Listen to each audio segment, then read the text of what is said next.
Excellence. Bonjour Excellence. Bonjour, bonjour. Bonjour docteur Eteli Longondo. Bonjour. Comment allez-vous ce matin? Non, je vais bien, il a plu. Bon, c'est ce qui a fait que la journée sera fraîche. Oui. Et nous sommes là pour éclairer la population par rapport aux différentes œuvres du président de la République pendant le mandat qui va bientôt se terminer dans 2 mois. Oui. Et aussi parler un peu de la poliomyélite. Très intéressant. Alors, on vous prend les temps chevronnés en santé. Parlez-nous un peu, justement, si vous pouvez brosser rapidement sur la journée mondiale de polio, parce que, bon, c'est votre domaine de prédilection. Bon, la poliomyélite, c'est une épidémie qui se retrouve dans plusieurs pays, notamment notre pays ici. La République démocratique du Congo. Oui, c'est une maladie handicapante qui a fait du tort à plusieurs enfants à l'époque, avant la découverte des vaccins. Il y a eu un chercheur qui a découvert la cause, donc le virus qui cause cette maladie. Et puis, on a fait des recherches, on a mené des recherches pour le vaccin. Et depuis qu'il y a eu la découverte du vaccin, je crois que les enfants peuvent être maintenant en bonne santé. Et c'est que je demanderai aux mamans et à toutes les familles, c'est de passer dans de différents centres pour que leurs enfants puissent recevoir ce vaccin-là, qui est un vaccin très important, parce que vous ne voulez pas avoir un enfant qui ne peut pas marcher. Et c'est une charge pour la maman, pour la famille et aussi pour la société. Mais maintenant, avec ce vaccin-là, je crois que les enfants sont maintenant en bonne santé si la maman ou la famille respecte les recommandations de médecins. Il faudrait donc que la famille puisse se rendre dans de différents centres pour que les enfants puissent recevoir leur vaccin. Les soins adéquats. Alors, docteur Eteli Longondo, on vous reçoit en tant au cadre de l'UDPS, comme Daniel venait de le signaler, mais également on parle de questions liées aux 145 territoires, mais également on met l'accent sur l'espace du Grand Équateur. A priori, pourquoi est-ce que, parlez-nous en fait de cette ambition qui a, n'est-ce pas, touché les chefs de l'État sur la vision, n'est-ce pas, de ces projets des 145 territoires? Donc, je vous remercie pour votre question. C'est une ambition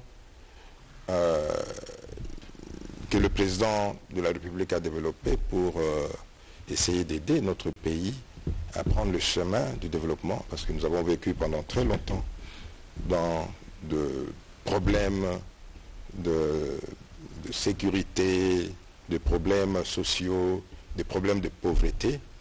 Et quand le président de la République était élu, dans sa vision, il se disait qu'il devrait d'abord commencer le développement à la base, c'est-à-dire le développement au niveau des provinces, au niveau de nos différents villages. Les gens pensent que Kinshasa, c'est le Congo.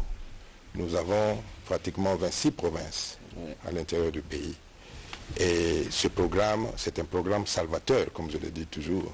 Exactement. Et au niveau des provinces, je crois que vous êtes des journalistes et vous êtes en train de suivre aussi comment les écoles sont en train d'être construites, les hôpitaux, les bâtiments administratifs de l'État, les routes sont en train d'être réhabilitées. Alors c'est vraiment la joie au niveau de la population congolaise. Et moi-même, je suis allé avec mes collaborateurs à l'intérieur du pays. Je ne sais pas si vous avez des images ici. Je suis allé à l'intérieur. Je suis allé à l'intérieur du pays faire un suivi de ce programme. Je suis allé à Bassankoussou, je suis allé à Guémena. Et j'ai parlé avec la population. Et la population est très très contente de ce programme. C'est la première fois que cela arrive au Congo, n'est-ce pas? Que un président puisse penser à la population de l'intérieur du pays en développant leur village et en leur donnant des écoles, des hôpitaux et ainsi de suite. Il a fait des interviews et les habitants étaient vraiment émerveillés de voir ce programme commencer. Félicitations, Daniel. Alors oui, bonne chose. Alors, puisque nous avons dit aujourd'hui que nous parlons de l'espace Grand Équateur, parce que nous avons vu que le Grand Équateur, aujourd'hui, lorsqu'on parvient à le piécer, nous avons l'Équateur, il y a comme chef-lieu Mbandaka, nous avons la Mongala, l'Issala, nous avons Nord Ubangi, Kouedouadolite, Sud Ubangi, l'espace Guémena. Alors, excellence. Vous avez oublié la Tchouapa. La Tchouapa aussi, voilà, qui a comme chef-lieu Boende. Voilà, je voulais détacher ça. Alors, on a compris, comme vous l'avez dit vous-même, que sur terrain, vous avez jugé bon d'y aller partout. Ou même certaines routes, n'est-ce pas, ça n'allait pas, votre véhicule, n'est-ce pas, embourbé, vous étiez dans l'obligation de descendre. Mais en ce qui concerne l'évolution, sur terrain, quand vous êtes arrivé, vous avez tenté de palper la réalité. Est-ce que l'évolution est réellement positive? En tout cas, en dehors de la Tchouapa, qui vient de commencer d'ailleurs avec ce programme ici, parce que je suis en train de suivre ça de près, dans toutes les 4 provinces qui constituent donc le Grand Équateur, le programme avait déjà commencé depuis très longtemps. Il y a la province de l'Équateur, la province de Nord Ubangi, de Sud Ubangi et la province de la Mongala. Et il y a un mois, avec le PNUD, donc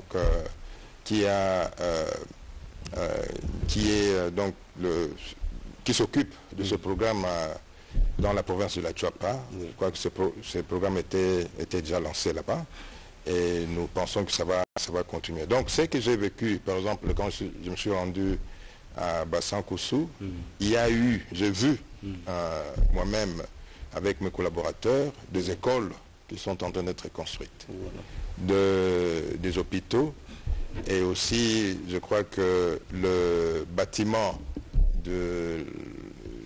administratifs, donc de la ville de Bassan-Koussou. Je crois que maintenant l'œuvre est déjà finie et on l'a déjà remise à l'autorité. Donc c'est un programme qui va aider la population. Et aussi, moi j'insiste surtout par rapport aux routes, n'est-ce pas, aux routes, les dessertes agricoles, parce que si j'étais associé dans la conception de ce programme-là, au lieu de commencer avec les bâtiments administratifs, on allait d'abord commencer par les routes des dessertes agricoles. Vous savez, la province de Grand Équateur, c'est une province qui a été abandonnée pendant très longtemps. Je crois que quand je m'y suis rendu, je me suis dit, voilà, mais vous, avec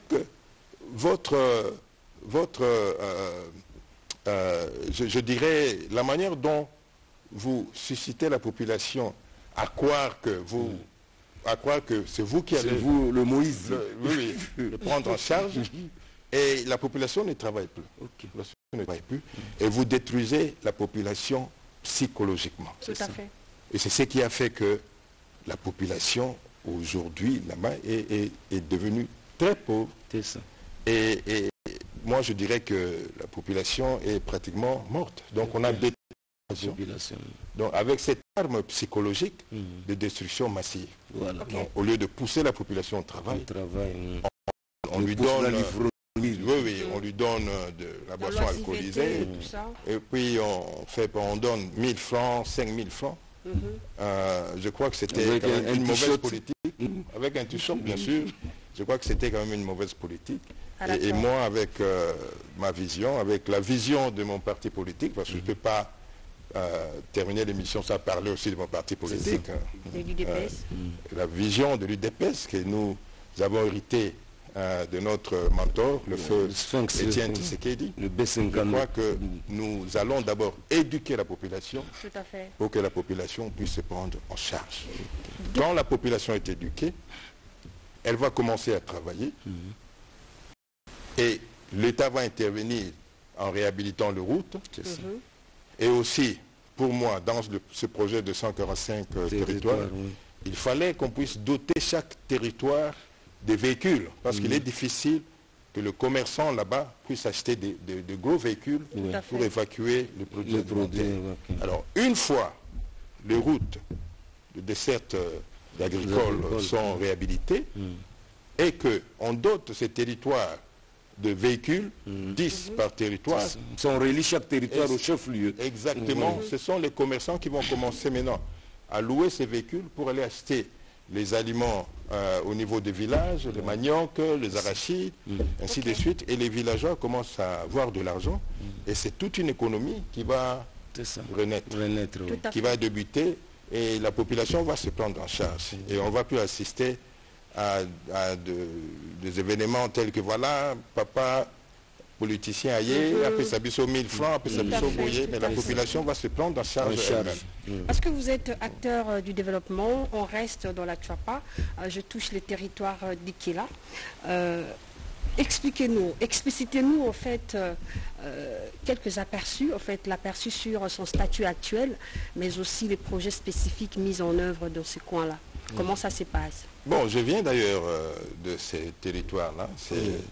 C'est parmi, comme je l'ai dit, les territoires qui ont fourni du riz au Congo et puis qui ont fourni aussi des EVA. Parce que je voulais oublier, quand les Belges sont arrivés ici, ils sont d'abord allés à l'Équateur. C'est-à-dire c'était la forêt, il y avait les éveillats, il y avait des arbres.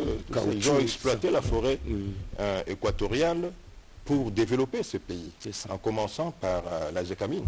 Si vous voyez aujourd'hui la L'Union minière du Haut-Katanga. L'Union minière de Haut-Katanga, c'était construite par le revenu de la vente des éveillats de l'Équateur. Même l'Amiba aussi, c'était la même chose. Et nous avons quelques maisons ici, à Kinshasa, qui ont été construites à partir de revenus de ces éveillats-là. Donc, et ces éveillats venaient d'Ikela. C'est-à-dire, quand vous d'Ikela et des autres territoires aussi, mais spécialement... Là, nous sommes dans le territoire de la Tchouapa.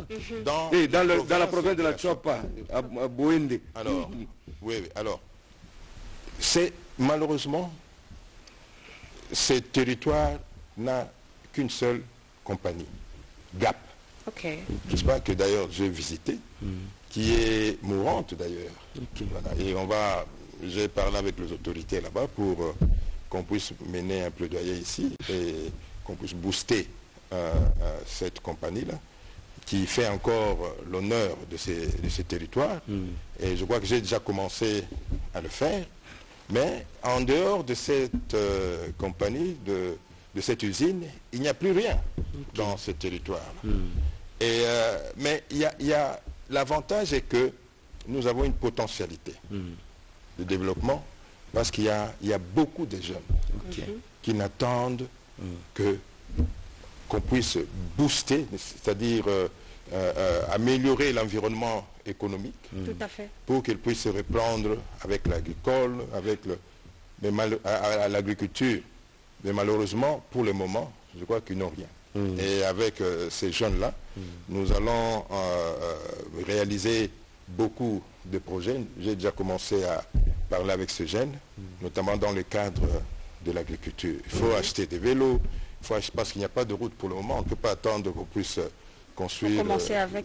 Mais on peut d'abord commencer avec des vélos, des motos, des histoires comme ça. Et j'ai déjà trouvé un peu de moyens pour cela. Et je crois que ce sont des activités que j'ai menées ailleurs. Je suis un agent de santé publique. J'ai toujours travaillé dans le village. Et en dehors de mes activités de médecine, j'avais quelques activités dans d'autres pays africains de développement avec les jeunes et c'est ce que je vais commencer à faire d'abord dans ce territoire-là, et puis on verra dans d'autres territoires. Ok, une bonne chose, puisque nous parlons de cette province, n'est-ce pas, de la Tchouapa qui a comme chef-lieu Bouende. Nous voyons que cette province a 6 territoires, en l'occurrence Befale, Diolou, Bouende, Bokungu, Ikela et Monkoto. Alors parlons un peu de ça, si Excellence, vous pouvez nous faire un peu l'état des lieux de 2019, 2020, également jusqu'en 2023. Bon, de 2020 jusqu'à 2023, moi je crois qu'en 2020, j'étais ministre de la Santé ici. Et je suis allé à Bwende et j'ai sillonné un peu dans quelques territoires, parmi les 6 que vous venez de citer. Et j'avais trouvé une pauvreté extrême, n'est-ce pas? Les gens qui ne travaillaient pas, les gens qui ne faisaient que se plaindre, ainsi de suite. Mais quand je suis rentré en 2023, surtout avec les différents programmes de chef de l'État qu'on a déjà commencé là-bas, et les gens parlent beaucoup plus de 145 territoires, mais par contre il y a d'autres programmes que le chef de l'État avait déjà initié, par exemple l'aéroport de Bwende, qui sera bientôt, d'ailleurs, dont la construction, qui sera bientôt inaugurée, et les routes, l'éclairage public, le transport public, le Transco. Et moi j'étais étonné de voir ce transport public pour la première fois. Depuis l'époque belge, pour la première fois qu'on ait de l'éclairage public, qu'on ait de transport public. Et il y a des générations, je peux vous rassurer ici, qui sont passées sans voir l'éclairage public. Et maintenant, les gens sont très contents, n'est-ce pas, de ce que le président de la République est en train de faire là-bas. Ils ont vu ce qu'on appelle la compagnie, la Transco. Et il y en avait, pour la petite histoire, il y en avait qui étaient là et qui payaient leurs 500 francs pour... Donc, son but, c'était d'entrer dans le bus, n'est-ce pas? Et de sillonner un peu pour avoir cette petite expérience-là. Et les gens étaient vraiment très, très, très contents. Et là-bas, je vous jure que la population ne jure que par le nom de président Félix Tshisekedi. Nous saluons même en passant le gouverneur Bongo Koy Pancras et le vice-gouverneur Elessé Liangi Ikete, tout ça. Voilà, ceux qui représentent le président de la République. Fanny. Super. Alors, docteur Longondo, est-ce qu'on peut confirmer avec vous que ces projets des 145 territoires apportent le progrès sur le plan politique, économique et social de notre pays, la RDC, dans toute l'étendue, allais-je dire? Mais bien sûr, dans toute l'étendue, mais spécialement dans la province de la Chuapa qui était délaissée et dans la grande province du Grand Équateur. Vraiment, ça apporte un changement. Dans 3 ans déjà, comme je l'ai dit, vous pouvez aller là-bas, vous voyez un changement qui commence.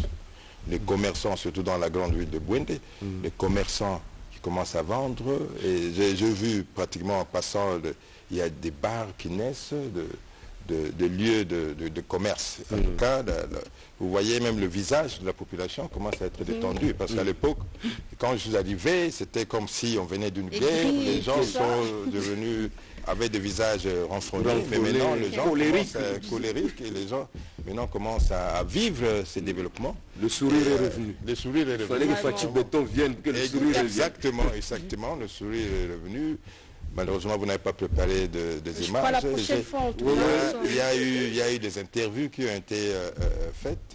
Et je crois que, comme je l'ai dit, les gens ne jurent que par le président de la République, le président actuel, M. Félix Antoine Tshisekedi. Et je disais donc, à 2023, il n'y avait pas de route. En 2020, quand je suis allé visiter Bwende en tant que ministre, il n'y avait pratiquement pas de route. Pas d'éclairage, pas d'électricité, pas de transport public, pas d'école fiable, et puis pas de centre de santé fiable. Alors maintenant, quand vous allez là-bas, c'est le jour et la nuit. Donc c'est un développement qui commence. Qui est concret. Et c'est pourquoi j'aime beaucoup, quand je passe aux médias, j'aime beaucoup parler de ce programme-là, qui est un programme salvateur, le programme de 145 territoires. Donc Kinshasa n'est pas... que les gens ne pensent pas que le Congo se limite à Kinshasa. Donc nous avons 25 autres en dehors de la ville. Et il faudrait de temps en temps que les Kinois puissent aussi visiter ces provinces-là. Nous ici, même mais si ce n'est pas une habitude, docteur Teni Longondo. Non, mais quand je voyage dans d'autres... Non, pour le Congolais. Non, il faudrait que ça soit une habitude. Il faudrait connaître son pays. Par exemple, quand j'ai travaillé au Cameroun, et au Sénégal. Le week-end, les gens prennent leur véhicule pour aller dans leur village.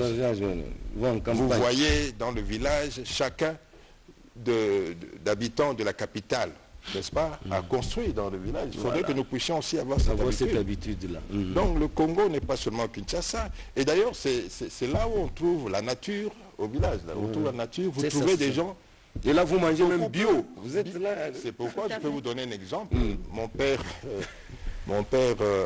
cadet, parce que mon père est décédé, tout à fait, à 87 ans. Ok. Mais quand vous le voyez, il continue à travailler. Ok.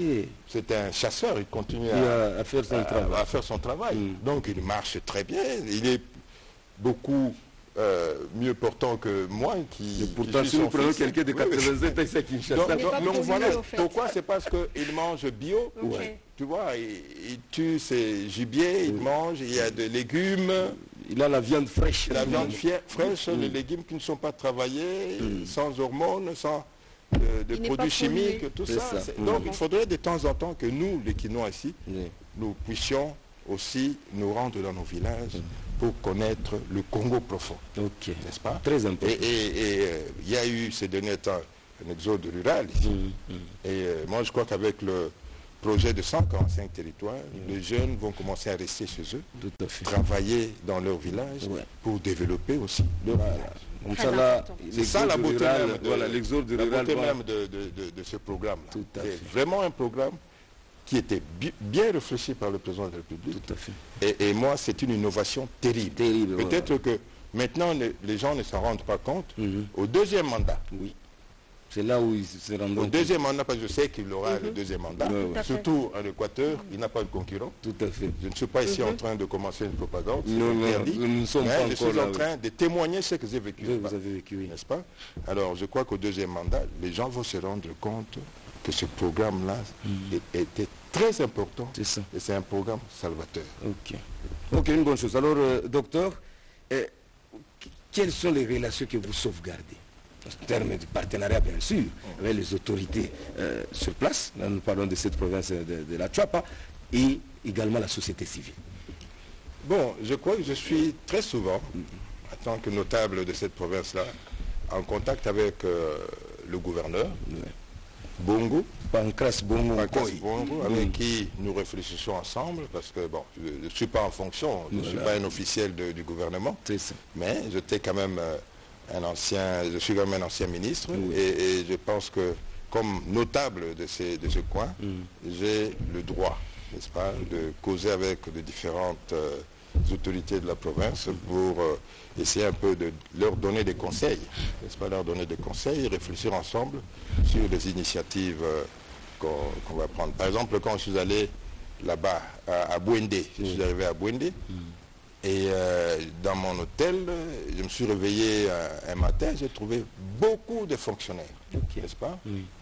Mes connaissants comme ancien ministre. Fonctionnaires de l'État. Oui, comme venant d'un parti qui est au pouvoir, ils sont arrivés là-bas pour essayer un peu de me parler, de faire un plaidoyer. Alors j'en ai parlé au gouverneur. C'est-à-dire ce qui s'est passé là-bas, c'est que, vous savez, on a donné... l'État paye chaque mois, n'est-ce pas, les fonctionnaires là-bas. C'est ça. Mais malheureusement, avec le système de paiement, c'est-à-dire on donne à une banque ici, je ne peux pas citer les noms, et cette banque-là n'a pas de succursale là-bas. Donc une banque là-bas.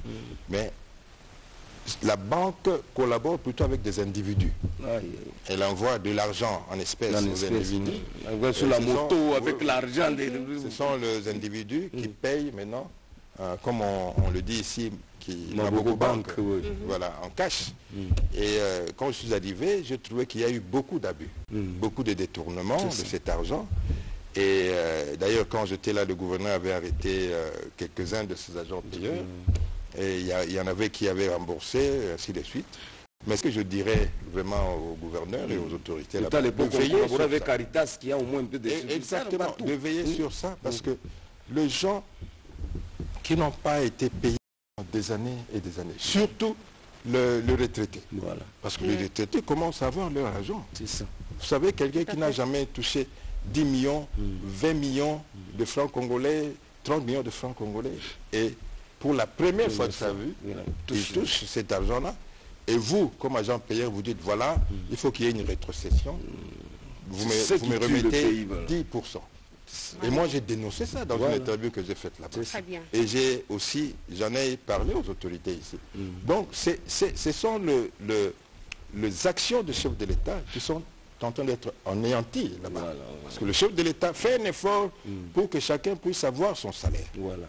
Pour que chacun puisse avoir l'argent. Le luxe de faire le détournement. Et toi, tu es là, tu détournes, tu demandes une commission. Alors là, j'ai dénoncé ça auprès des autorités. Et dernièrement, j'ai rencontré le ministre de la fonction publique pour lui en parler. Et je crois que maintenant, la situation peut-être sera réglée et que les gens vont commencer à avoir leur salaire comme il le faut. Je ne voudrais pas surtout qu'on puisse anéantir les efforts du chef de l'État. Dire voilà, ici nous n'avons pas de salaire, et pourtant le chef de l'État avec son gouvernement est en train de travailler là-dessus. Paye chaque mois. Oui, tout à fait.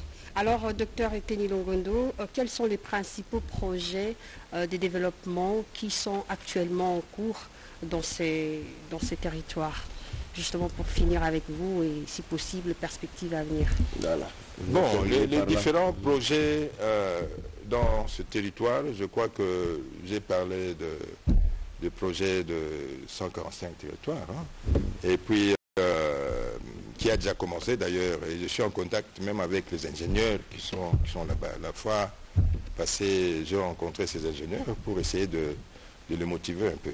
Je précise que je ne suis pas un officiel du gouvernement, parce que c'est le gouvernement qui est en train de piloter mais moi, en tant que notable de là, il faudrait, et puis en tant que une personne qui vient de la même famille politique que le chef de l'État, je dois le protéger. Je dois suivre ce qui se passe là-bas, ce qu'il est en train de faire. Alors, c'est ainsi que de temps en temps, je rencontre ces ingénieurs, et ces ingénieurs m'envoient des images, et pour dire que voilà, on a commencé dans tel village, on a commencé dans tel village, et moi, je suis content. D'ailleurs, j'y rentre dans un mois, n'est-ce pas, pour essayer de vérifier tout cela. Mais bon, en dehors de ça, il y a des projets. À Bouende ou à Ikela? Je vais d'abord aller à Bouende, puis je vais prendre mon véhicule dans cette souffrance-là. Vous savez, la route Bouende-Ikela, c'est un peu comme Kinshasa-Matadi, donc la distance. La distance, oui. Mais là-bas, ici, quand je prends un véhicule de Kinshasa, ici, j'arrive à Matadi 5 heures, 6 heures après. 6 heures après, oui. Mais à Ikela, j'arrive, je peux quitter ici à Bouende. Oui, je peux quitter Bouende à 6 heures du matin. J'arrive à Ikela le lendemain, la nuit. Donc voilà, à cause de l'état de route. Mais il fallait montrer les images, madame. Je crois moi j'ai amené. Ce n'est qu'une partie remise, donc on a connu un petit problème technique, mais prochainement nous allons. Donc là, je voudrais que la population, les Quinois, puissent voir aussi la réalité au niveau du Congo profond. Et voilà, moi je crois que, bon, je disais, en dehors de ce programme-là de 145 territoires, je suis en train avec le jeune prendre des initiatives pour les aider à commencer à travailler avec les moyens de bord. C'est la relève. Parce que moi, je leur dis, quand j'arrive là-bas, je leur dis que je n'ai pas de millions pour vous donner. Le million viendront de vous-même. C'est ça. Je vous Parce apprends à le travail. Voilà, les millions viendront de vous-même. Et moi, je me battrai avec les autorités pour qu'on puisse créer un environnement qui va permettre à ce que vous puissiez prendre des initiatives et vous prendre en charge. Voilà. Très intéressant. Merci beaucoup. Alors, docteur, on se dit au revoir. Un message particulier que vous pouvez lancer à tous ceux qui vous suivent à travers le monde en général. Et non, mais un message particulier, c'est que, je l'ai toujours dit, je dis que notre président de la République, nous avons, en tout cas pour moi, ça c'est personnel, c'est une personne que je connais particulièrement, avec qui on a évolué quand on était à l'opposition. C'est une personne d'abord très bien éduquée, qui a l'amour du Congo. C'est ça. Et qui a bien appris, très humble. Qui a bien appris la leçon, n'est-ce pas, la vision du sphinx de notre mentor commun, et qui est en train de mettre cette vision en marche. Il faudrait qu'on puisse lui donner cette confiance-là, et pour qu'il puisse continuer cette vision. Et je crois que la population ne va pas regretter. Voilà. Très bien. Merci beaucoup, fidèles téléspectateurs.